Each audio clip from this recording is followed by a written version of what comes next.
Nick speaking, and welcome to this video. Right, today I want to talk about the Necron Codex, in particular the Necron Decurion. Just have a general discussion, a nice, chilled, relaxed discussion. Just throwing out really my learning curve. I suppose this is continuing on from the learning curves. I'm not exactly sure what title I'm going to give this. Probably be Necron Decurion discussion. There you go. And the idea is I want to chat about the Decurion and the Codex in general. I want to try and cover it from a point of view of anyone who's watching this, maybe who doesn't play Necrons, to give them an idea of what's going on with the Codex, and also for you Necron players, for us to have a general discussion and chat about the Codex, the direction that GW have taken the Codex, and how we're playing our games. So first of all, I've got the Codex here basically just for reference, because you know what it's like when you're on camera, you can't remember any names. I can't remember the names at the best of the time. I probably can't even remember the names when I've got the Codex in front of me. But yes, let's have a look. So, I'm already struggling. Okay, so the Necron Decurion. What is it? Well, basically it's a fixed detachment where you have to take particular excuse me, formations, and then you get special command benefits from that. Now, the first one that you have to take is the Reclamation Legion, which as a formation itself is fantastic. Effectively, it's an overlord which you can exchange for a few other characters as well. You can take 0 to 2 units of Light Guard, 1 to 4 units of Immortals, 2 to 8 units of Warriors, 1 to 3 units of Tomb Blades, and 0 to 3 units of Monoliths. So it's a nice core amount of units, and just by taking that Reclamation Legion, anyone that's in 12 inches of the HQ, the Overlord primarily, will get to re-roll a 1 on their failed RP roll, which is pretty awesome. Now, I'm coming from quite an old school Necron player. I've been playing Necron for many years, as you know. Now, in the old Codex, not the one that's just gone, the previous one to that, RP rolls used to always be a 4+. And then when the other Codex came out, the last one, they changed that to a 5+. Now, you could augment that with Resurrection Orbs, and I think as a Necron player that's what we tried our best to do. But in this new Codex, RP is still a 5+, but one of the major things for the Decurion is it makes your RP a 4+, which takes it back to the original Codex. Is absolutely awesome. Not only that, but the RP rolls effectively now have become almost like a feel no pain. There's basically no restrictions. You know, I mean, in the old book you had to be like within 6 inches to get your RP, the Lord, and you know, all different types of rules. I can't even remember the old rules now. But effectively it's a feel no pain. So apart from a couple of things that you're unable to do it by, you effectively get a 4+ RP roll, which is awesome. It means you can stand your Necron warriors, which have normally a 4+ save, in the open. You don't have to worry about cover. If you get something with AP 4 or 5, you don't get your normal save, you get a 4+ RP roll. And if you're within the Reclamation Legion, you get to re-roll those 1s if you fail. So all in all, it's very good. The only other restriction that you would have is you obviously have to take the Reclamation Legion for the Decurion, and then you have to take 1 to 10, so at least one of the other like auxiliary detachments, as they call it, which is actually fairly open. You've got Star Guard, which is basically 1 Catan, 1 unit of Flayed Ones, awesome for me because of my Flayed One army, and 1 unit of Death Marks. Now, because you can take obviously 1 to 10, that means you can take duplicates. If you wanted to take 3 squads of Flayed Ones, you are able to, as long as you take at least 1 from those units, along with you can choose the little mini formations, which is what I want to jump to next. But the Decurion special rule not only gives you the 4+ RP roll, but also lets your living metal ignore crew stunned and crew shaken results. Yes, you still take the whole point, but without the Decurion you've got to roll to see if you ignore it. With the Decurion you automatically guess it. So lots and lots of bonuses for the Decurion.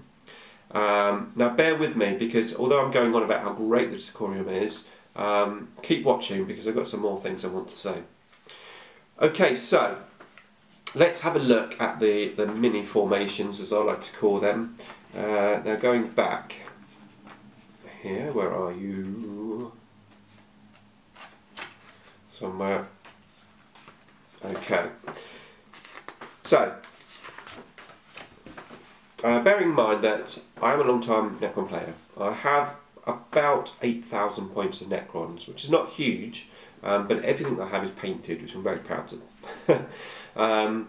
Now, I don't play competitively, I don't play in tournaments and stuff, so I just play what I call basement gaming, just play with my buddies, with my son, etc. So my army is effectively just 1 or 2 of each unit. You know, I'm not incredibly spammed out, so I don't have, for example, like 3 Doom Scythes and stuff like that. You know, I haven't done the Flying Circus, etc. Yes, one reason for that is money, but also because of my gaming group, you know. So bear that in mind. But looking at the different formations, first of all you've got the Judica Battalion, which is a Triarch Stalker and 2 units of Praetorians. Now I don't own Praetorians, so I'm unable to use that. And this is where I think Games Workshop have been very, very clever, because even though I've got loads and loads of Necron models, most of these formations are really difficult for me to use. The Destroyer Cult. Now I have 3 heavy destroyers, I have 6 destroyers, a couple of Destroyer Lords, but I still can't use this, because this is a Destroyer Lord, 3 units of destroyers. Now you've got to have 3 in a unit, so that's 9 destroyers you need, and then 0 to 1 units of heavy destroyers. I like this formation. I think it's actually one of the better ones, other than the Harvest, which we'll talk about in a minute. But to play it, I've got to buy 3 more destroyers, which I'm just not in a position to do at the moment. So again, GW done very well there. The Deathbringer Flight, I suppose it's there for anyone who was playing the Flying Circus.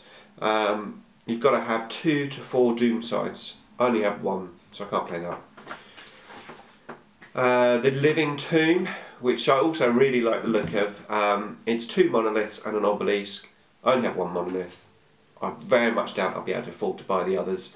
I've been looking on eBay for a second-hand monolith, but they seem to be a fortune on there anyway. And the obelisk, I don't know, maybe one day, but it's an expensive mini. So although I like the formation, you just don't see me be able to use that. The Annihilation Nexus is a formation that I can fill. 2 Annihilation Barges and the Doomsday Ark, which I have. I have an issue with this though, because to get the special rule with the quantum shielding, like basically you could steal the quantum shielding from other units, they've got to be within 6 inches of each other. Now you've got a 24-inch gun and like a huge, massive, long-range gun. So this unit just doesn't mix together very well. You've got 1 unit in there which wants to get up close and personal to get 24 inches in range, and the other unit wants to stand back as far as humanly possible to keep out of assault range. So for me, that particular formation just doesn't really work. So that's that one. We've got the Canoptic Harvest, which is obviously the main one. I mean that's the ultimate formation really. You've got a unit of wraiths. You take 6 wraiths, all with whip coils. You take a single tomb spider, which is the restriction, and then however many scarabs you want. You can take a minimum of 3 if you want to keep the points down. Personally, I prefer a bigger unit, so I'm generally playing 7, 8, 9 scarabs. And then the Tomb Spider, you hide him and you give Feel No Pain to that formation. You can give Shred to that formation as well. Okay, you've got to be within 12 inches. It's more of a beginning of the game, which is perfect. It keeps your race alive at the beginning of the game. But really awesome to have Feel No Pain, effectively RP, a 4+, don't forget if you're in the Decurion, 4+ RP on Scarabs. Awesome. So I love that one. I think we all love that one. Well, Necron players. And then lastly is the Royal Court, which again, it's doable for me, but I just see that's a huge points sink. Now I know it's people rave on about it, and I can see the advantages of it, but I don't know. I think personally, I'll just take more warriors. Maybe I'm just a bit more old school in the way I play Necrons. I will get around to using this. I do want to try out the Cryptic, with the Vow, with the Nightbringer, but it's a big points cost. So I haven't favoured that yet as such. So that is the little mini formations. So as you can see from that, I'm actually quite limited on what I can play. Effectively, all I'm really playing is the Canaptic Harvest with the Reclamation Legion. And it's awesome, it's so good. You know, it really is good. But I'm feeling a little bit limited. I really am. I'm thinking that I might just drop the Decurion for a while and start playing just normal force organisation charts. Now yes, I can take normal FOCs, take the Reclamation Legion, try and get take the Harvest, and you know, mix and match it a bit. But then I'm thinking, well, why take a normal FOC if you have the option? You pretty much most of the units you can get in the Reclamation Legion, you get 4+. So why do that? Why do that? So I'm thinking about dropping the Decurion and going all out and just using the normal FOC, which means I won't get the benefits of the 4+ RP roll, only a 5+. There is one thing to be said for a normal FOC, and that is you do get objectives secured, which I think is a huge bonus. Because obviously with the Decurion, that is one thing you do lose. That's probably the biggest downside, is you do not have objectives secured. Just have a quick coffee. And I have noticed that's actually made quite a big difference in the games. Now, having said that, you don't have objectives secured, but the units you do have on the table survive a lot longer. So it is a tough one, but I'm very interested to see how you're getting on with the Codex, what your thoughts are. I haven't played a huge amount of games. I've probably played about 8 games with the Codex, and all of them have been with the Decurion, because I think it's so difficult to get away from the Decurion. And I'm not getting bored of the Decurion, but I'm feeling very, very limited. I'm feeling the Decurion is just too good not to turn down, and I'm then looking at what I can take in my army, and all of a sudden I'm taking the same stuff all the time.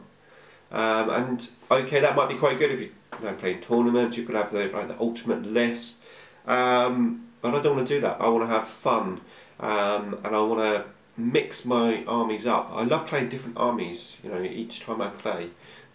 You know, adding in a few different twists and units to the army and just mix things up. And I'm finding that very, very limited with the Decurion. So I'm going to have a go at playing without the Decurion and see how it works out, because I think it's going to surprise me actually. Yes, it's going to be hard to get those saves, but I think I might be surprised at how good Necrons will be without the Decurion, and I think I'm going to do some play testing. But I'm very interested to hear your experience if you've not played the Decurion, just playing the normal FOCs, how you've been getting on. I'm personally trying to get a bit more fun into my games, because I only play a very small group of people, and I've been doing incredibly well, let's say, at winning.